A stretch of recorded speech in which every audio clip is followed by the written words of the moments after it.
ఈ వీడియోలో kids favourite chocolate లస్సీని ఇంట్లోని ఈజీ అండ్ టేస్టీగా ఎలా చేసుకోవచ్చు అనేది చూపించబోతున్నాను. హాయ్ అండి, నమస్తే. నేను మీ జీవిత. వెల్కమ్ టు జీవిత తెలుగింటి రుచులు.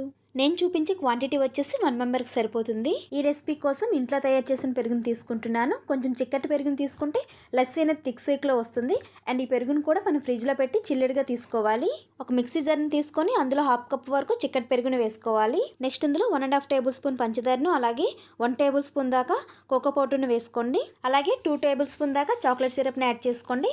ఇక్కడ నేను 40 గ్రామ్స్ డార్క్ చాక్లెట్ని తీసుకొని డబుల్ బాయిలింగ్ మెథడ్లో చాక్లెట్ని కరిగించి తీసుకున్నాను. 2 టేబుల్ స్పూన్ చాక్లెట్ సిరప్ని యాడ్ చేసుకున్న తర్వాత నెక్స్ట్ ఇందులో 2 నుంచి 3 ఐస్ క్యూబ్స్ని కూడా యాడ్ చేసుకొని ఈ మొత్తాన్ని ఫైన్ పేస్ట్లో బ్లెండ్ చేసుకోవాలి. అలా బ్లెండ్ చేసి చాక్లెట్ లస్సీని సర్వింగ్ గ్లాసులకి సర్వ్ చేసుకొని పైన డ్రై ఫ్రూట్స్ ముక్కలు అండ్ చాకో చిప్స్తో గార్నిష్ చేసేసి సర్వింగ్ గ్లాస్ మరింత బ్యూటిఫుల్గా కనిపించడానికి చాక్లెట్ సిరప్ ఇలా డెకరేట్ చేసుకుంటే ఎమ్మీ ఎమ్మీ అని టేస్టీ చాక్లెట్ లస్సీ తయారైనట్టే. Thanks for watching.